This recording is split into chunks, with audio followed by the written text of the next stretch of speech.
Alright, so I'm delighted to say I'm joined by Daragh Byrne now in studio.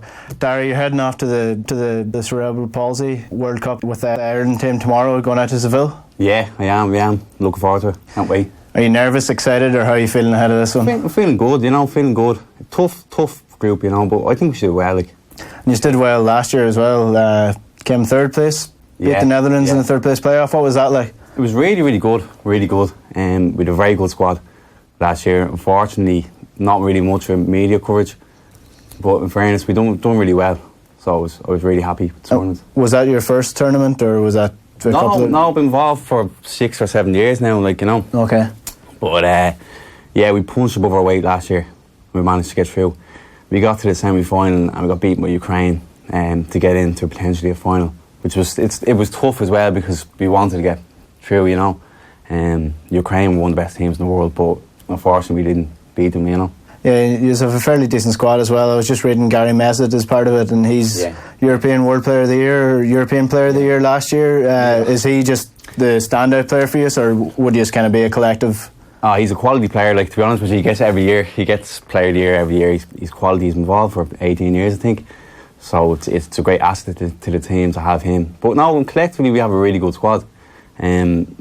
Not really much new additions this year, but we've kind of had the same type core players for the last 5 or 6 years. And it's a very good blend. It's from the young players to up to me, 28 years of age, to Gary, he's now 32. So he's kind of the old folks type player now. He's getting on a bit, is he? He's getting on a bit, yeah. But to reflect back last year in the Europeans, it was absolutely excellent, Considering we're only a team that train once a month, prior to the tournament, say 4 or 5 weeks before we go back, and we train once a week as a team. So in fairness, for us to punch above our weight and for us to get a bronze medal was fantastic, Yeah, that's fairly interesting that you say that you've only trained once a month. So how does the squad be picked? How does it come about? Are you all playing for a club team as well, and you're scouted by the international side, or how do you get involved in this kind of squad? Yeah, well, it's called Football for All programme, which is run by our manager Oisin Jordan, which he would go around the country and he'd scout out talent for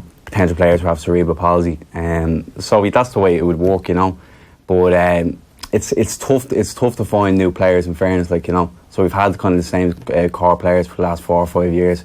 So the way you would do it is you go to one of these football trials, you see if you're good enough, and then potentially you go into the development squad first and then into our squad. And the way the squad is picked, it'll be picked about a month before a tournament. But, Paul Breen, which is our coach, he would try and minimise the squad down from, say, 17 or 18 players down to 12 by the time February hits. And the nature of the illness is that some people have a more severe case than others. So what would be the mix around the squad? Would there be players that would have a severe case, or would it be mainly people who might not be, their muscles might not spasm as much as others might? To be honest with you, that's kind of the downfall of CP sport, is that some people are milder than others, and especially Ukraine and Russia are the 2 best teams in the world. They're full time, so when you play these teams, you notice a massive difference. But the way it works is you're classified when you go away to a tournament. So you could be an FT1, an FT2, and FT3. I'm an FT2, which means I'm affected in the right side of my body. Okay. But potentially there could be actually a milder FT2 than me. So if we play Brazil, it could be a guy that plays against me who's an FT2. He could be a lot milder than me. But an FT1, you could be affected in all limbs. And FT3 is acquired brain injury, so you literally hardly notice the disability, So in that way, I'm not saying it's an unfair playing ground, but you can kind of notice the different disabilities between the whole camp when you go away. So they don't really split it up into the categories as such. It's more or less you're judged before you go out there, and it's a mix of all sorts of cases. Is that the case? Yeah. Yeah, because when you go away and you get classified, you might not necessarily go through, you get classified by 15 doctors, and they bring it around the pitch and they do different tests, coordination, balance, stuff like that. So sometimes players don't actually get through. But in terms of on the pitch, it's a 7-a-side pitch. So what happens is it depends, but you can only put one FT3 on at a time. Okay. And you can put as much FT2s on and FT1s. But it's a 7-a-side pitch. It's 30 minutes per half. So it's not as much as mainstream football, but at the same time, we tire more than able-bodied players. That's unfortunately the way. So it's only 30 minutes per half, you know. Yeah. And you mentioned you're an FT2, which is the right side of your body. Yeah. How do you find playing with the illness? Is it difficult? Do your muscles tire quicker? Well, you mentioned that they do tire quicker, but would you find they start to tighten a bit more when you're playing, or how does that work? I wouldn't say when I'm playing, it's more the fatigue after, if I'm being honest. You know, it's the couple of days recovery that you have to have compared to an able-bodied person. You wouldn't recover as quick. So in terms of on the pitch, I wouldn't really notice it as much, you know. I'd start to kind of spasm up a bit. My right arm can't straighten, so it would you kind of see it come up slightly like that. My limp would get potentially worse, stuff like that, like, you know. But in terms of being on the pitch, I work really, really hard in the gym on coordination and balance, so I would be quite stable, you know, and I do a lot of core work as well. But it would mainly, the one biggest thing that I'd notice would be the recovery after, especially when we go away to Seville. I think it's a heat wave over there at the moment, it's 40 degrees, so Paul, our coach, is going to be concentrating on recovery big time, you know, and pool sessions. So that'd be the biggest thing that I'd notice is recovery, you know. Yeah, and balance was actually going to be my next question. Is it something that you have trouble with in a day-to-day life and on the pitch as well? Slightly, yeah. No, I've worked on it over the years. Like, you know, I'm 28 now, so when I was a teen, it was a slight bit worse, like, you know. But I've managed to improve it a good bit. But believe it or not, I took a couple of years break a while ago, and it gradually got worse. And one of our high performance directors said to me, when he came back, did you notice your CP got worse? And I said, I didn't notice it actually gets worse. I was like, yeah, if you stop training, like, it gets worse. But yeah, I slightly noticed when I took a break, it did get, my balance got a slight bit off and stuff like that. But luckily enough, through gym work and stuff like that, it's improved. Now, in saying that, my left side will be a hell of a lot stronger. So if I balance on one leg, my left side, you can notice the huge difference between the left and the right side, you know. Yeah, so you're actually left back as well. So would you be left-footed or right-footed? Left-footed. Okay, so you're naturally stronger on the left-hand side as well. So yeah, you would actually have to kind of counterbalance with your right a little bit more when you're on the ball as well. Yeah, no, 100%. And sometimes when you're playing teams, what happens is when you're an FT2 like me, they identify your weakness, so they try to play on your bad side and stuff like that, like, you know. So sometimes because I'm a left back, it would be hard to cut in and stuff like that. And when you're playing against, you know, potentially a quality side like, you know, Ukraine or Russia or Iran, who are in our group, you can notice how, you know, intelligent they are trying to read what you can do on the ball and trying to get you on your bad side. So sometimes I'm put right back so I can cut in on my left and stuff like that. So no, like I really enjoy it and stuff like that, like, you know. But I used to play mainstream. Well, I'm playing mainstream football, but when I used to be heavily involved in mainstream football, you'd notice the difference. Like, you know, you'd have to adapt your game. Yeah, definitely. And when you go out to a tournament like this, what's the format? Is it the same as a regular tournament? Would it be group stage knockout, then semi-final, quarter-final, or is there any differentiation from it? Yeah, no, it's literally exactly the same as like an abled body World Cup, you know. And the only difference is we go out tomorrow on the 4th for the first 2 days of classification. So it's kind of, you're just adapting and stuff like that. So I don't think we have a match for the first 4 games. First 4 days, which is, it's tough. Yeah. But at least we can climatise and get used to the weather. So we'll be focusing on just shape and game plan up until then. But in terms of the structure, it's exactly the same.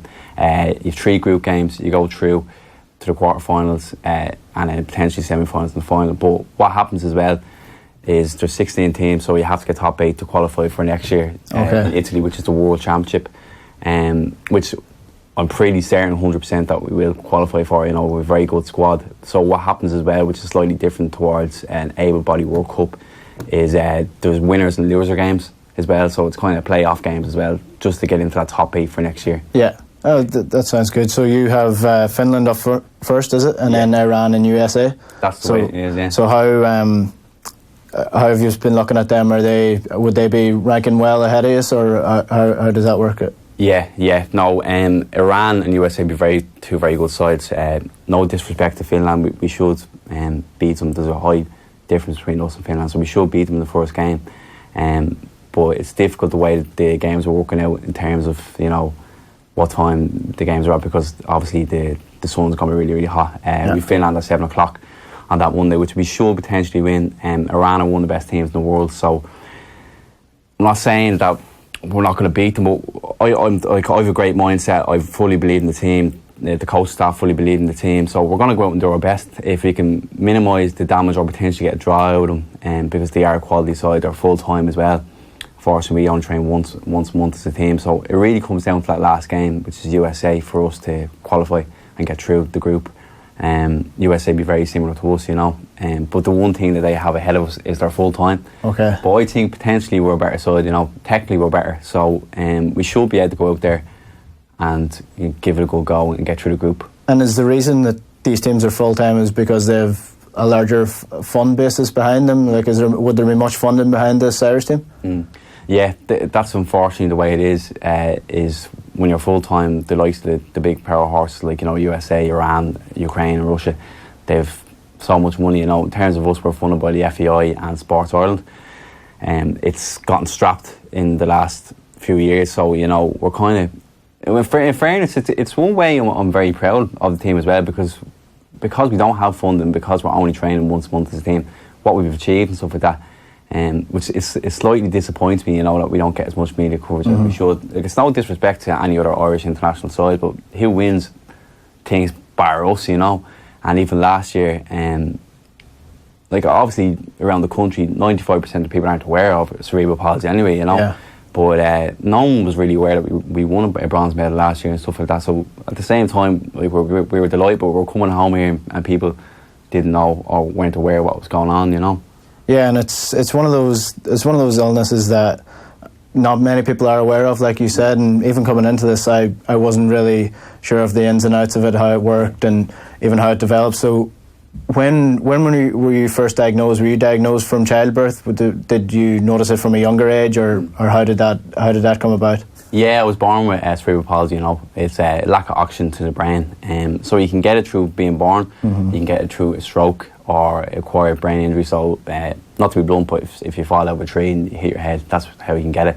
Now I think they've slightly gotten rid of the brain injury, so they're trying to make it more fair playing ground, because with the brain injury classification, it's hardly noticeable, and there's a bit of a difference between, like, say, myself, which is an FD2, and an acquired brain injury. So, I was born with it, but I've had a very supportive family and stuff like that, so over the years, I've just got on with it. I've had a proactive attitude and stuff like that to get on with things, and throughout my school years and teenage years, I've constantly played football and tried to the main thing about cerebral palsy is keeping active, and training. And once you do, you can't fully get rid of cerebral palsy because it's impossible, but you can minimise it, you can through day to day and tasks, stuff like that, And how did you find growing up with cerebral palsy? Was it difficult as a child coming through school and that? Socially, a small bit, yeah, a small bit, but look, you're kind of in group gatherings, stuff like that. Not that everyone, even the guys in the team and me as well, fully be respected by people, but it can be difficult when you're around 5 or 6 people, and you can kind of shy away from it. Like, no one's ever mentioned it, or like, what's wrong with you, or something like that. Like, there's nothing like that. But it can be difficult sometimes, especially growing up when you're a young teenager, 13, 14 years of age. It's difficult. What I found difficult was actually walking through school corridors and stuff like that. People would notice it. I think, but to be honest with you, when I was in school, I think only one person said it to me. Okay. One guy said, by the way, Darragh, what is actually wrong with you? And he actually said, he wasn't really aware of cerebral palsy, because I thought you had a stroke. And I said, oh yeah, no. I said I was born with cerebral palsy. So it can be hard to explain, because sometimes people don't think it's an actual disability, because they were saying to me, like, the lads be saying, like, well, you're running around, like, the gym, stuff like that. Like, it's like, what exactly is wrong with you? It's kind of like they're saying to me, you're making an excuse for it, But no, yeah, growing up, confidence-wise, it can be difficult, Okay. But I actually find what's better and what's good is when you talk about more, So would you have preferred people actually were open and honest and actually asked you straight out, like, what is wrong with you? Yeah, because it's only until now, when I'm 28, that you reflect back on it and you're kind of saying, why did I shy away from it, stuff like that, and in fairness, even sometimes when I was asked about it, I'd make excuses up, I got a football injury and stuff like that, I'm only limping today, but it is better to be open and honest about it, and be proud of your disability. That's the way I see it, and even with the younger development squad, they would come up to me and someone would text me through social media, Instagram, and they'd be asking them, saying that guys are asking about disability in schools. So I say, be open and honest and explain what it is, you know, because you gain more confidence from being open and honest about it, you know, because at the end of the day, it's not that you're shying away from it, but it's the fact that you are potentially born with disability. Okay, we can do everything that a normal able-bodied person can do.